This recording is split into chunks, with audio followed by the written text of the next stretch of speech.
Muy buenas noches, amigos televidentes. Muchísimas gracias por sintonizar su entrevista 8 en punto. Iniciar la semana disfrutando, por supuesto, Canal 33 y toda su programación.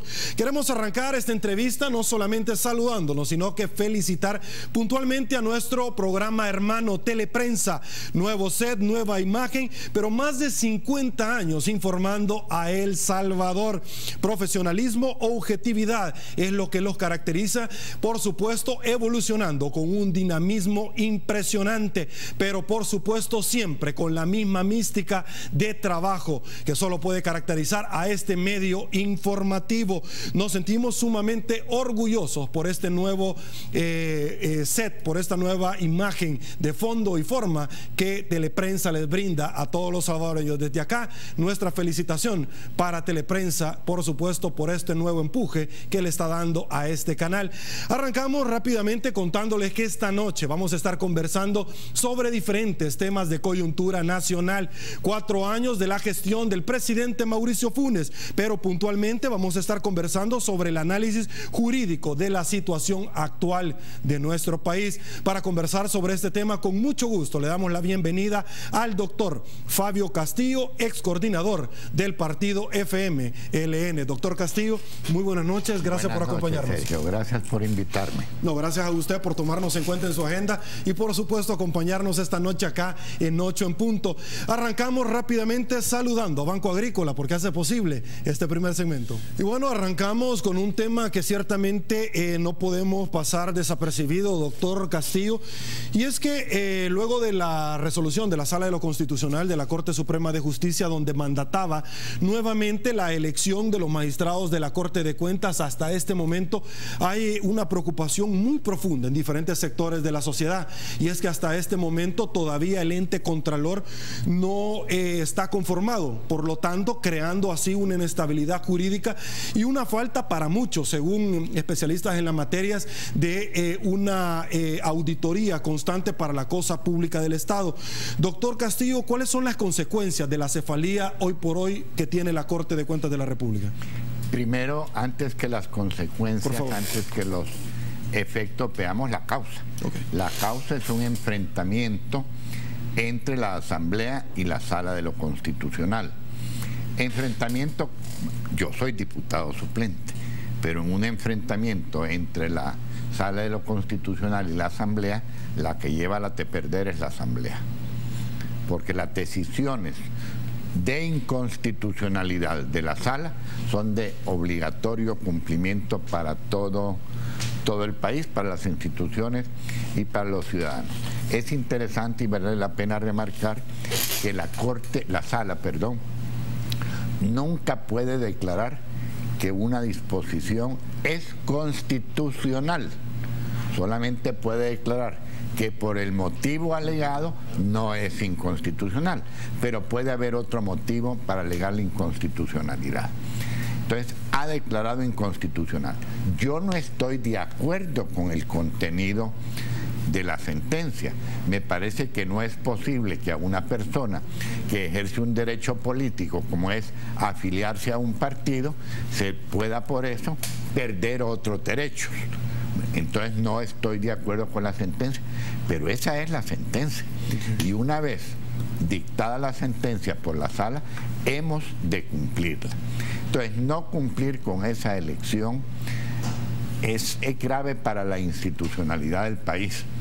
Dicho sea entre paréntesis, el presidente de la República en su discurso dijo que él había impulsado el respeto a la institucionalidad, pero el discurso se lo dedicó al señor presidente, entre otros, por supuesto, al señor presidente de la Corte de Cuentas de la República, a quien la Sala acaba de declarar que está inconstitucionalmente electo. Eso no es respetar la institucionalidad.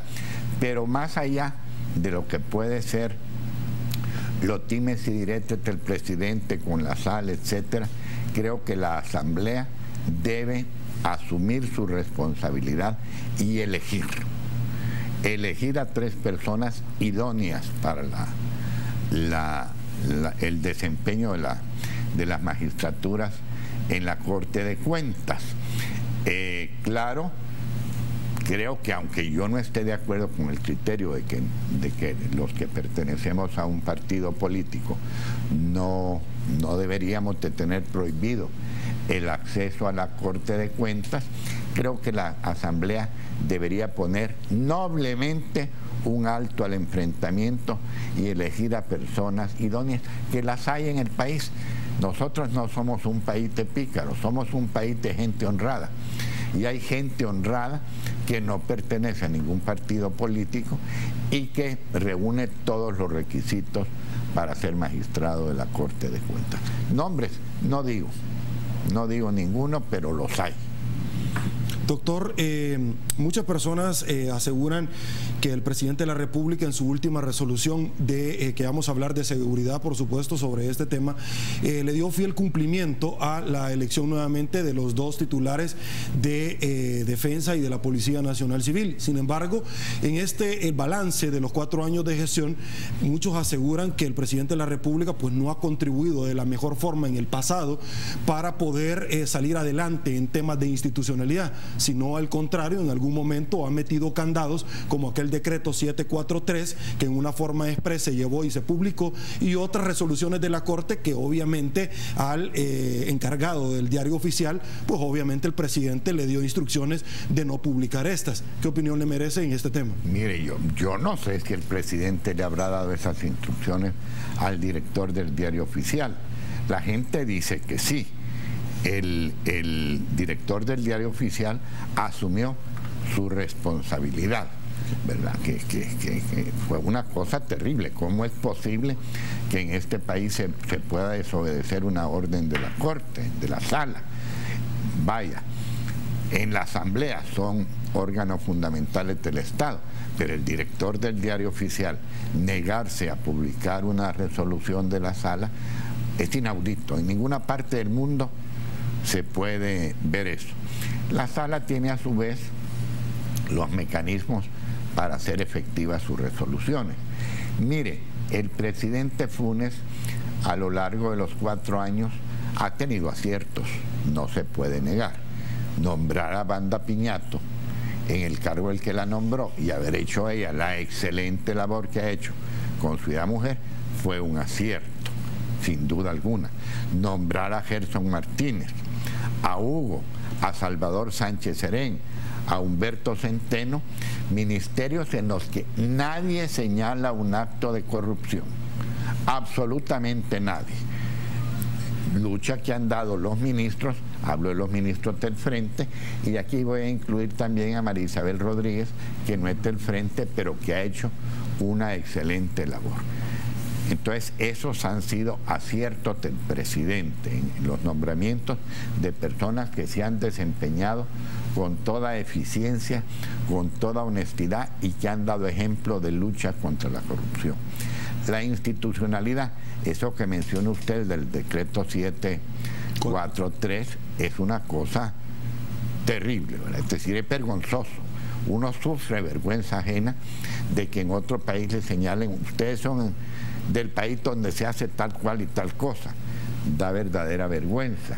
Además de inmiscuirse en la elección de los magistrados de la Corte Suprema de Justicia. El presidente de la República no tiene nada que hacer en las facultades de la Asamblea de su elección de funcionarios de segundo grado. Nada que hacer. Que facilitador, que esto, lo que sea. Él debe abstenerse de intervenir en las labores de los otros órganos fundamentales del Estado. Usted mencionó algo que me llama mucho la atención, doctor, y es que ya lo he escuchado en reiteradas ocasiones. La Sala de lo Constitucional no va a elecciones, son los partidos políticos. Muchos aseguran que hay un desgaste profundo, no solamente en la Asamblea Legislativa, sino de que algún bloque de partidos que conforman esta oposición a un fiel cumplimiento de estas sentencias, por un lado, pero por otro lado, Arena acusa a este bloque, pero el decreto 743 lo impulsó el partido Arena, que muchos no recuerdan. Exactamente, el 743 contó con los votos de todos los partidos, menos los del Frente. Correcto. El Frente se abstuvo de votar. No votó en contra, pero se abstuvo de votar Y el presidente, que es miembro del Frente, militante, está inscrito en el partido, el presidente lo sancionó y lo mandó a publicar, como dice usted, creo que el término fue express, ¿verdad? En forma express al diario oficial. La sala se defendió con toda corrección y con todos los argumentos jurídicos que tenía para ello. ¿Cuál es a este momento, doctor, podríamos señalar rápidamente las consecuencias de una cefalía, de no tener a un ente contralor que esté escudriñando todos los actos de las diferentes instituciones que conforman la cosa pública del Estado? Mire, la Corte de Cuentas, que antes se llamaba Auditoría General de la República, había sido una institución que había funcionado teniendo a gente verdaderamente honorable, aún en las dictaduras, a gente verdaderamente honorable al frente. Don Agustín Alfaro, el doctor Ricardo Albizu Bosque, el doctor Ernesto Albizu Mata, el doctor Eduardo Tenorio, gente honorable, y el doctor Arturo Celedón Castrillo, que fue años presidente de la Corte de Cuentas y funcionaba muy bien. Después de eso, en efecto, cayó en poder de los partidos políticos, fundamentalmente el PCN, y ahí tuvimos al hoy diputado Merino, tuvimos a varios de los miembros del PCN, y ahora se trata de despartidizar, despolitizar, dice la gente. Entonces, ¿qué pasa? Si no estaba funcionando bien con gente a la cabeza, mucho menos sin tener quien dirija esa nave que realmente navega por aguas procelosas, ¿verdad? Por mares tormentosos. Entonces las consecuencias son graves. Bajo su interpretación, doctor, ¿qué es lo que impide a los diputados hoy por hoy de poder arribar a un acuerdo para elegir a los funcionarios de esta institución? Mire, dos cosas. Primera, que realmente se decidan a elegir, que parece ser que no están decididos a elegir. Y segunda, que se pongan de acuerdo en a quién van a elegir. Yo creo que los medios podrían hacer algún tipo de campaña para que organizaciones civiles correctas hicieran, no digo postulaciones, pero sugirieran nombres de personas que a su juicio reúnen los requisitos para. Doctor, pasando a otro tema rápidamente, porque obviamente lo queremos aprovechar, ¿cómo ve usted las constantes confrontaciones entre el presidente y diferentes sectores de la sociedad? Mire, diferentes sectores de la sociedad, no es cierto. Las confrontaciones han sido con ANEP exclusivamente. ANEP, como todos sabemos, es una asociación que reúne a los propietarios de los bienes de producción, no reúne a la empresa privada. Correcto. Porque la empresa privada son también los empleados, son también los trabajadores.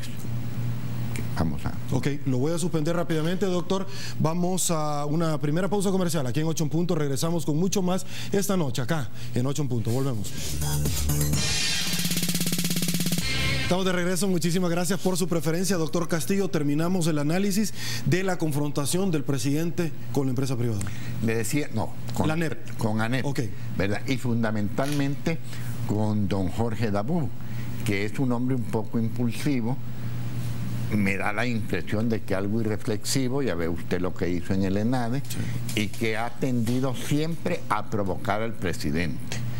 Y el presidente, que es un hombre ingenioso, eso no se puede negar, ha sabido en todo momento salir del apuro en el que cree don Jorge Dabú que lo ha puesto.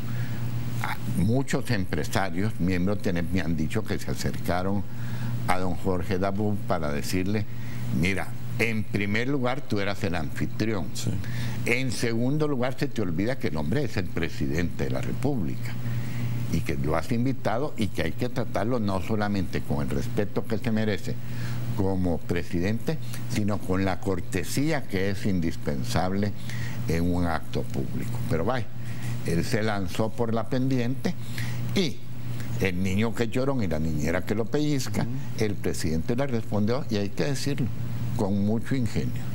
con mucho ingenio. Creo que el presidente no está para descender a esos dimes que te diré con don Jorge ni con nadie. Ve que lo hizo también en la Asamblea con los diputados. Creo que el presidente debe darse su puesto.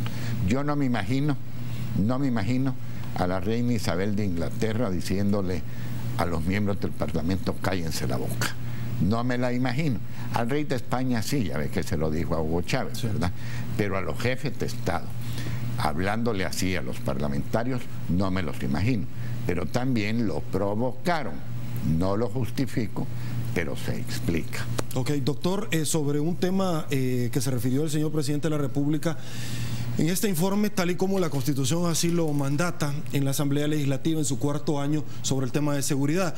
Quiero ingresar a esto porque fue una resolución de la Sala de lo Constitucional donde se han elegido a las autoridades que de hecho el nuevo ministro Perdomo nos acompañó la semana pasada acá en 8 en punto. El 70% de los encuestados en la última balance que hace la Universidad Tecnológica, el CIOP, no está como muy de acuerdo con el tema de la tregua.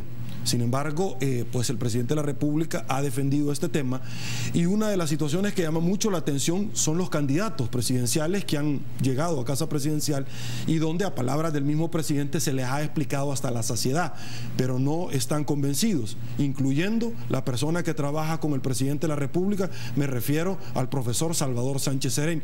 ¿Cuál es la lectura de esto? Porque el vicepresidente tampoco está convencido y aspirante a la presidencia del FMLN. Bueno, mire, en la tregua hay que separar dos cosas.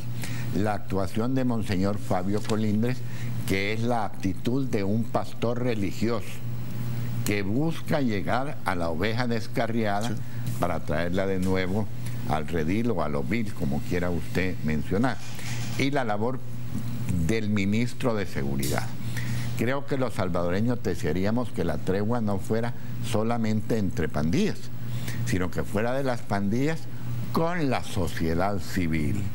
Esa es la tregua que todos deseamos, que los miembros de las maras dejen de delinquir en contra de la ciudadanía honesta, en contra de los obreros a los que les cobran para que puedan pasar a su colonia cuando regresan a pie de trabajar, en contra de, y no solamente la tregua entre ellos, que lógicamente estamos todos contentos de que los homicidios hayan disminuido. Claro que han disminuido los homicidios entre pandillas, pero no los homicidios con respecto a la ciudadanía honesta.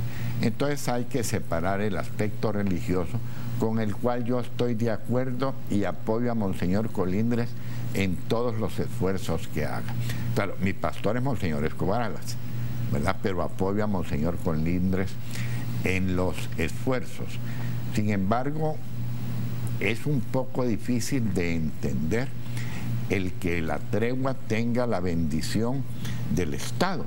Es decir, parece como que el Estado tiende a favorecer al que es delincuente.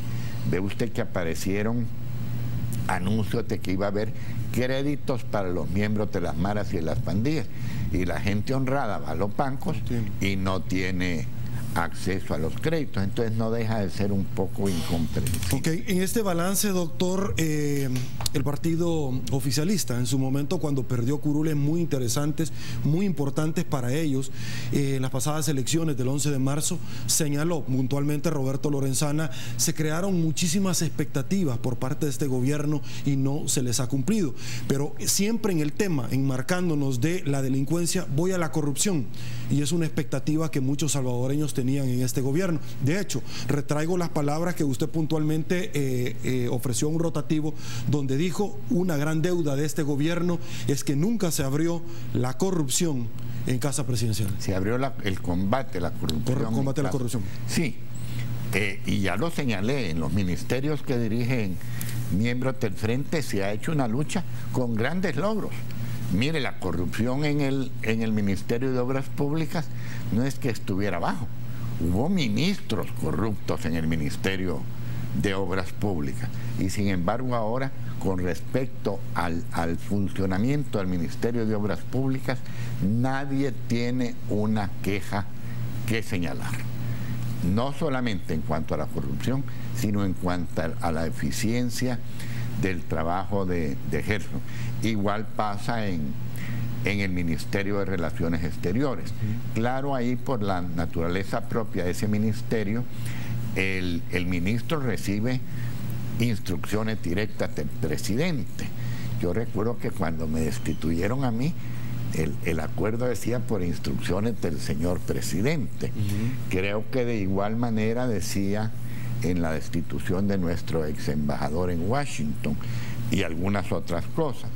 Entonces, pero en corrupción en materia económica, usted en el Ministerio de Relaciones Exteriores no ve nada, ni en educación, ni en salud, ni en el ministerio donde está Humberto Centeno. Bueno, y recuerdo que precisamente lo destituyeron a usted luego de una entrevista que usted brindó acá a Canal 33. En este discurso el presidente de la República se enmarcó en este esfuerzo que él había denunciado alrededor de un poco más de 100 y tantos casos a la Fiscalía.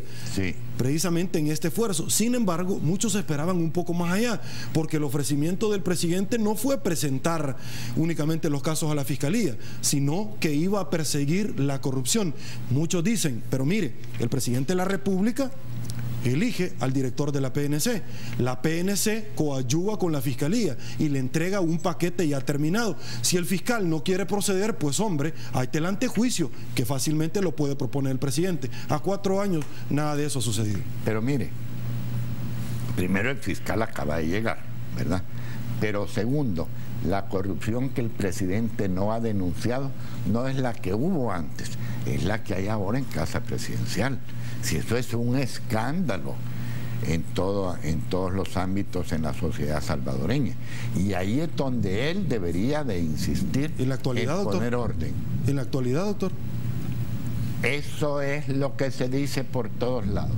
Y se hacen señalamientos precisos sobre compras de propiedades, sobre compras de vehículos, sobre viajes y una serie de cosas que valdría la pena investigar y castigar en caso de que fuera cierto.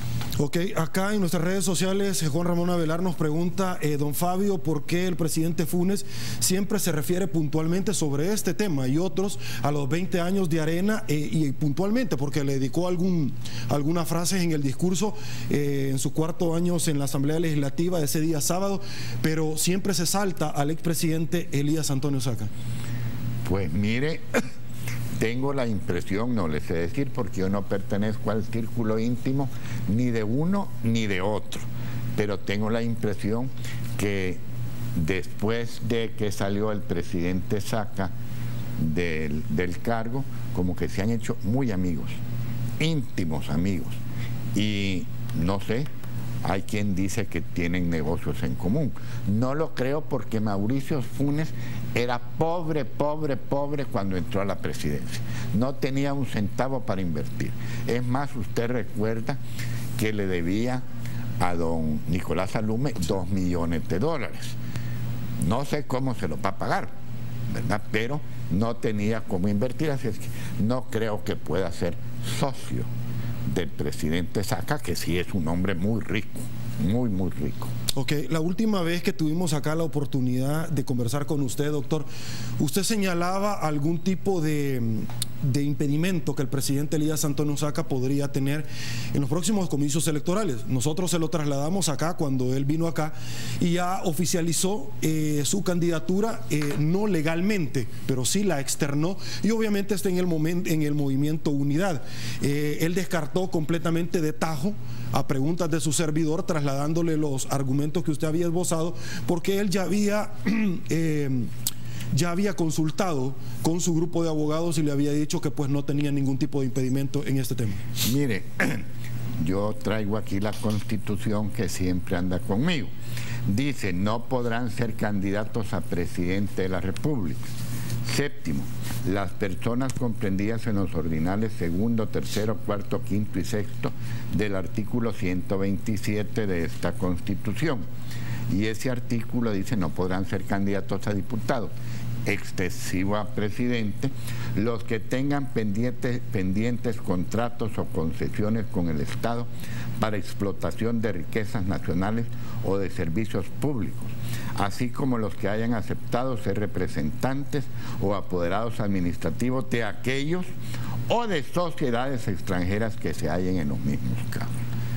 No sé si él no será apoderado ni representante de Samix, que para el público, esa sociedad anónima se llama Samix Saca Mixco, que son los apellidos de él y de su esposa.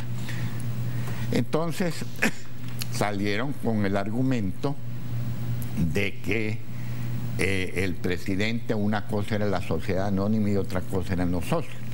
La culpa de ese error la tiene el presidente Cristiani, que no sé si usted recuerda que en una época en que el ministro de Obras Públicas, no Mauricio Struby, que fue un hombre correcto, el ministro de Obras Públicas licitó en una cuestión en el propio ministerio y creo que la sociedad tenía como nombre el nombre del ministro. Hubo un escándalo y el presidente Cristiani salió diciendo, claro, el presidente Cristiani muy hábil y muy en muchas cosas, en negocios y en todo, pero de derecho el pobre es ignorante.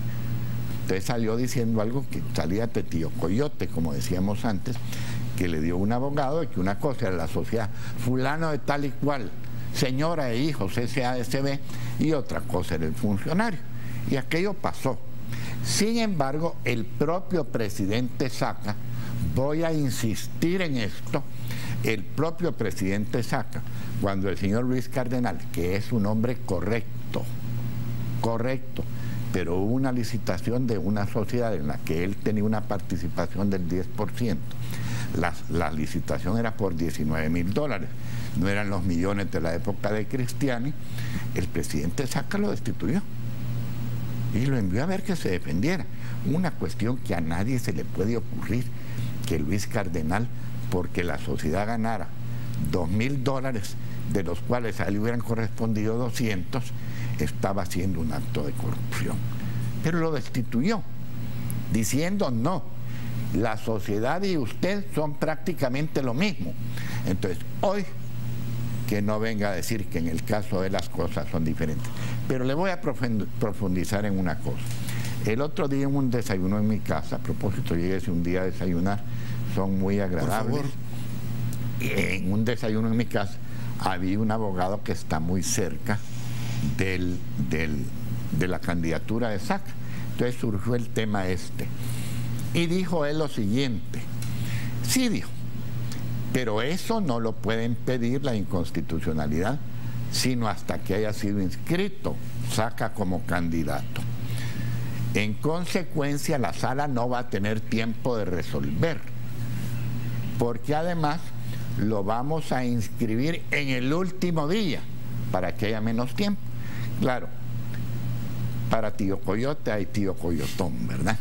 Entonces yo le dije, mira, pero ahora se podría dar una cosa, que yo no la voy a hacer porque ya estoy muy viejo, pero ¿qué tal si en este momento algún ciudadano interpone el recurso de inconstitucionalidad contra la inscripción anterior de Saca y la sala resuelve que fue inconstitucional? Eso ya no tendría efectos prácticos, pero jurídicos sí, le dije, porque queda como un precedente para futuras candidaturas. Lo menciono y como le digo ya, y se lo digo al público, se lo digo a usted, yo no me voy a meter a hacer ese recurso. Pero ahí están los señores de esa tríada que se llama Arenanep Fusades, que tienen, le llaman tanque de pensamiento, y apenas llega a carretón de pensamiento, no llega a un tanque, ¿verdad? Que tienen su gente pensante, y mucha gente inteligente allí.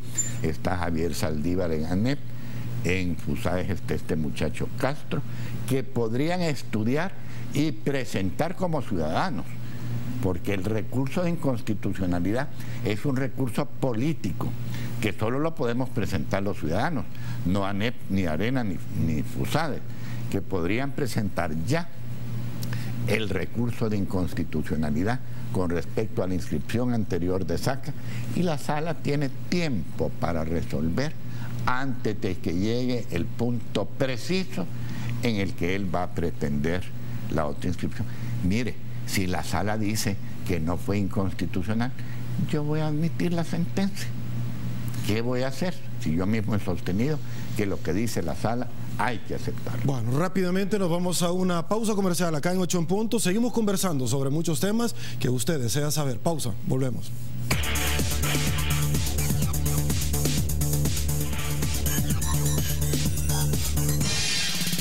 Estamos de regreso, muchísimas gracias por su participación, doctor Castillo. Antes de entrar a hacer un análisis muy puntual sobre los próximos comicios electorales 2014, es importante siempre en el marco de las elecciones hablar sobre algunas manifestaciones de voluntad que ha expresado el presidente de la República en una entrevista a un medio de comunicación internacional, donde él dijo puntualmente, primero, yo no descarto volver a ser entrevistador. Segundo, no descarto en el 2018 volver nuevamente a aspirar a inscribirme y llegar a la silla del Ejecutivo, por cuanto yo no me he casado con ningún instituto político. Lo único que hice es inscribirme en el FMLN como un vehículo político porque la Constitución de la República así lo demanda. ¿Qué opinión le merece a ustedes? Mire, lo primero es que yo, y le hago este llamamiento a toda la ciudadanía, a todos los muchachos mayores de 18 años, cuando se inscriban en un partido político, deben inscribirse porque están identificados con los principios, con los objetivos del partido, con su carta de principios, con su ideario y todo. No para ocupar un cargo político, sino por estar identificados y contribuir colectivamente al mejoramiento de esta sociedad. Esto de inscribirse solo porque así puedo llegar a ser presidente no me parece la actitud más noble políticamente. Bueno, significa eso que él no está identificado con el FMLN. O sea que, en otras palabras, lo que él ha dicho significa me voy a meter a otro partido político para en el 2019 llegar nuevamente al Ejecutivo. Mire, la cuestión me merece dos observaciones. La primera, lo dije yo recientemente en una entrevista que me hicieron en el canal de Nayib Bukele, que tampoco podrá ser candidato a la presidencia. ¿Él no podría, Nayib? No podría. ¿Por qué, doctor? Porque tiene una concesión de un canal de televisión. Okay. Bueno, pero eso es en punto y aparte. Entre paréntesis, la sala además ha señalado un criterio muy interesante. No se puede el día anterior a mi elección venir y renunciar al partido, como le pasó a Silvia Aguilar. O sea, no se pueden traspasar las acciones ahora. Eso no sería fraude de ley, sino fraude de Constitución. Para decir, ya no tengo acciones, miren, ahora son de mi primo hermano, de mi tío, de mi esposa, etcétera. No se puede. Pero bien, yo proponía una reforma a la Constitución. Y les dije la motivación. Proponía que aquí fuera como en México, que el que ha sido una vez presidente de la República no puede volverlo a hacer nunca, nunca más. Es, como dicen ellos, un cadáver político. Y me dice, ¿por qué propone eso? Me dijo el entrevistador, muchacho muy joven, muy agradable. Y yo le di esta respuesta, porque existe la horrenda posibilidad de que el presidente Saca vuelva a ser presidente. Y la más horrenda todavía, de que en el 2019 volviera a ser el presidente Funes. Entonces, yo personalmente creo que haríamos mejor en poner candados para que esa horrible tentación y sed de poder que se despierta apenas tienen acceso a las fuentes, que no se pueda dar nunca más. Okay. Doctor, uno de los términos que ocupó el presidente actual es que él iba a tomar de criterio a aquellas personas que por instrucción notoria pudieran llegar a los cargos públicos y no como compadrastros en el pasado. Realmente esto se ha dado en esta administración, y no me estoy refiriendo a la denuncia que el diputado Roberto Dauizón hizo en algún momento, que una señora cosmetóloga está dirigiendo las riendas de la institución INCINCA, sino me estoy refiriendo en términos generales. Sí.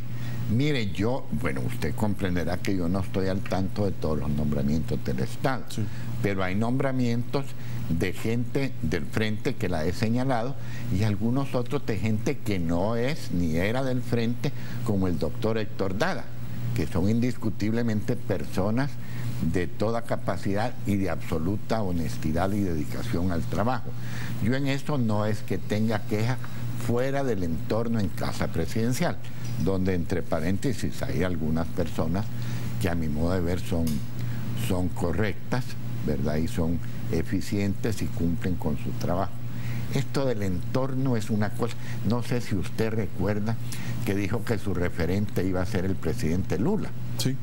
Y que hace poco estuve leyendo en los periódicos todo el escándalo que hay en Brasil con respecto a la corrupción del entorno del presidente Lula.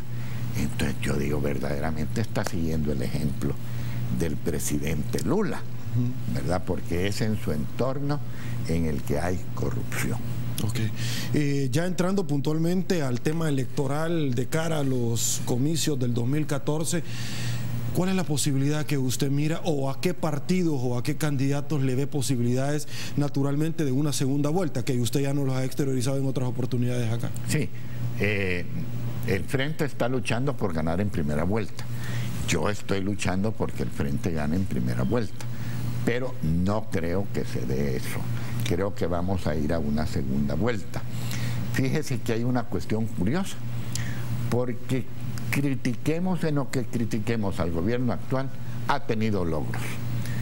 Y las precampañas de los otros candidatos se basan en que van a continuar los logros del gobierno actual.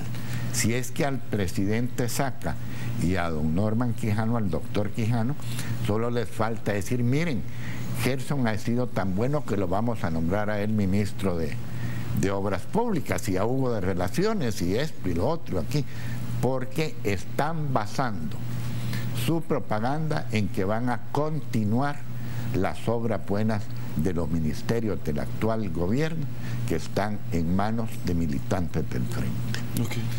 Así es que creo que todo el mundo está consciente de que, pese a todo lo que hemos dicho, el país en algunos temas, educación, salud, obras públicas, relaciones obrero-patronales, etcétera. Mire, le cuento, el ministro Centeno envió una invitación a ANEP para que nombren un delegado allá a Ginebra, creo que andan ahora en Ginebra. Adivine a quién nombró a ANEP, para que vea cómo es Betito de objetivo y todo.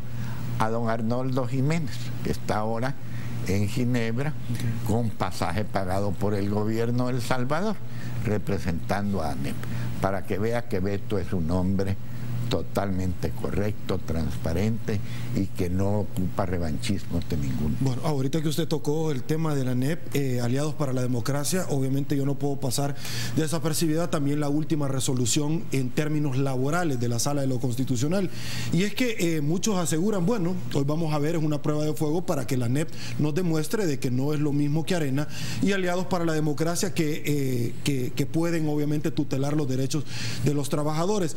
Demanda por inconstitucionalidad, por omisión, la Sala de lo Constitucional, y le da a la Asamblea hasta diciembre como periodo, el plazo, para que legislen en base a la renuncia, al retiro de los empleados y cómo van a ser indemnizados. Tendría que Aliados de la Democracia, obviamente, indistintamente que le afecta a la empresa privada, porque ellos ya lo exteriorizaron, también de la misma forma en que han peleado por las otras resoluciones, de la misma forma también solicitar que se implementen. Así es, pero mire, es que lo que pasa es que en toda esa tríada de ANEP, FUSADES, Arena, Aliados para la Democracia, que ya es un cuarto elemento en el cual están todos los demás.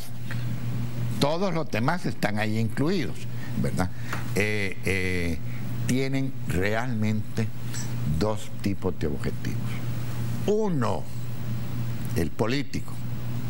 Como ve que dicen, vamos a recuperar a El Salvador. Y aquí le quiero consultar al profesor Carlos Alberto Sass si se debe decir recuperar a El Salvador o a recuperar El Salvador. Me suena a mí que algo hay malo ahí, pero cuando ellos dicen recuperar, ya lo señaló Paolo Luers, que lo leo yo siempre. Ya señaló que es que, bueno, que de ustedes El Salvador. El Salvador es de todos, no es que ustedes lo van a recuperar. Claro, ellos es una manera de hablar.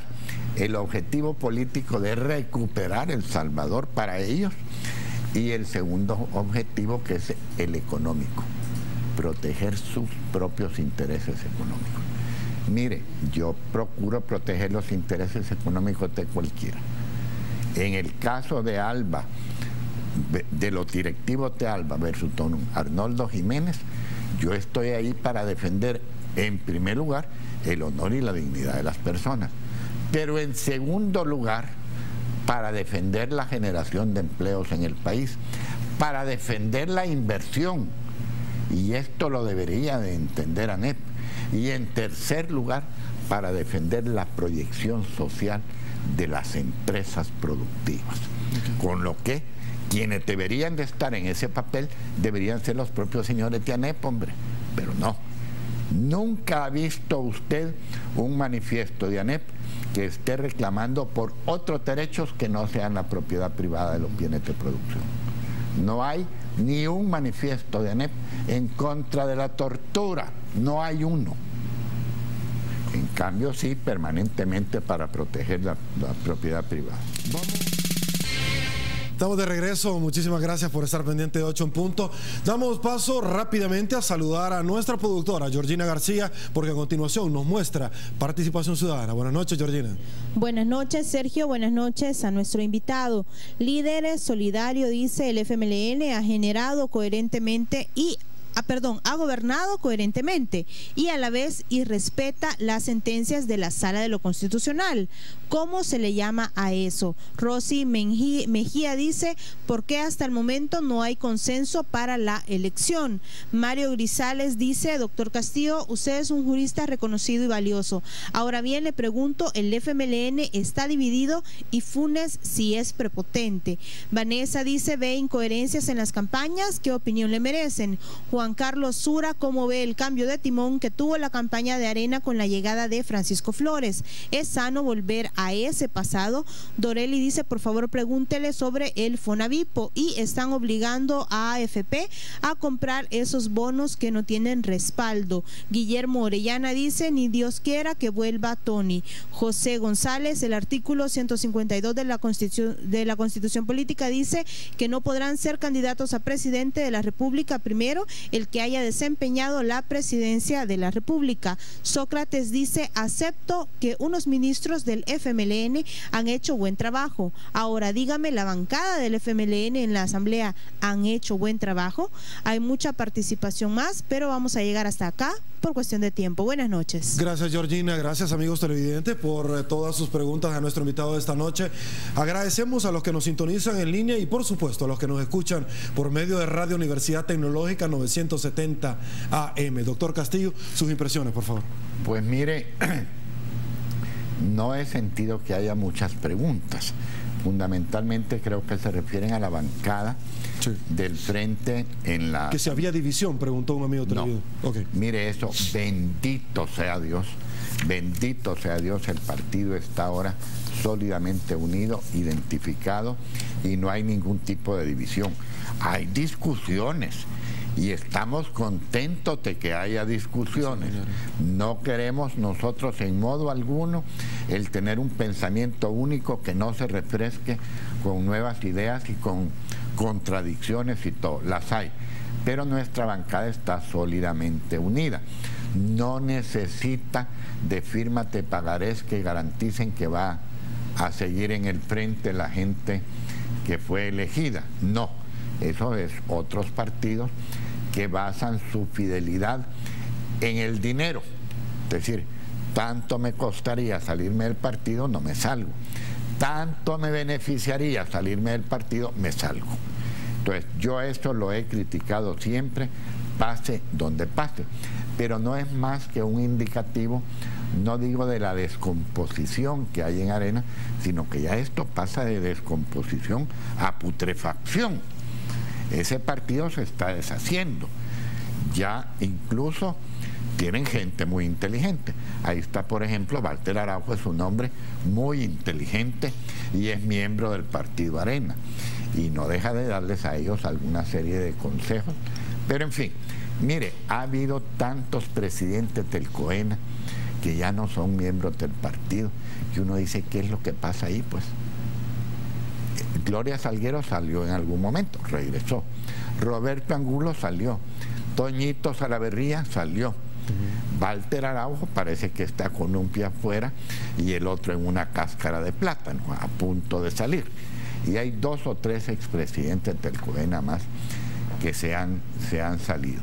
Entonces el partido está en un proceso en el que realmente creo que esta va a ser su última participación a nivel nacional. Doctor, golpe de timón de Arena, llega el expresidente Francisco Flores, a quien de paso también el presidente de la República le ha regalado algunas palabritas alusivas al acto, como diciendo, usted fue un fracaso en su gobierno, no veo por qué tiene que venir a tener injerencia sobre la fórmula presidencial de Arena. Bueno, el presidente de la República y usted y yo no tenemos nada que decirle a Arena con respecto a su fórmula presidencial, que escojan a quien quieran. Dicho sea entre paréntesis, yo fui el primero en decirles no tienen más opción que Norman Quijano. Y yo fui también el único que les dijo, miren, el muchacho Portillo Cuadra, que yo lo veía en un programa suyo, es un muchacho sensato, inteligente, y yo al menos le veo intenciones. Así es que creo que la fórmula que han presentado es lo mejorcito que pudieron haber presentado. No significa que sea una buena fórmula, pero significa que Arena, todo lo demás era peor, digámoslo así. Entonces, el llamar de nuevo al presidente Flores es un síntoma de que ese partido está anclado en el pasado. Es un partido repetitivo. Quieren volver a hacer las mismas cosas. Y miren, no olvidemos, hoy ellos hablan horrores de Tony Saca, pero a Tony Saca quien lo impulsó inicialmente fue ANEP, que era presidente de ANEP, y ANEP lo impulsó. Que no renieguen ahora, hombre. Y quien lo postuló fue Arena. Entonces, ellos, si quieren hablar mal de Tony Saca, que digan, me equivoqué, y que vayan donde ya saben que deben ir para lamentarse de sus equivocaciones. Tierra Santa, al muro de los lamentos. Al muro de los lamentos. Ok, doctor Castillo, llegamos al final de la entrevista 8 en punto. No nos resta más que agradecerle inmensamente por el tiempo que usted ha dedicado, no a esta tribuna de entrevistas, sino que al pueblo salvadoreño que obviamente degusta de este espacio acá en Canal 33. Muchísimas gracias. Gracias a usted por haberme invitado. No, las puertas están abiertas, por supuesto, y usted lo sabe. Amigos, así como el desayuno en su casa, que ya lo tengo apuntado acá y tengo testigos. Amigos televidentes, quédense con todo lo bueno que Canal 33 tiene que ofrecerles. A continuación se viene acá muchísimo más que podremos compartir con todos ustedes. Pase buenas noches, será hasta el día de mañana y que el Señor nos bendiga a todos.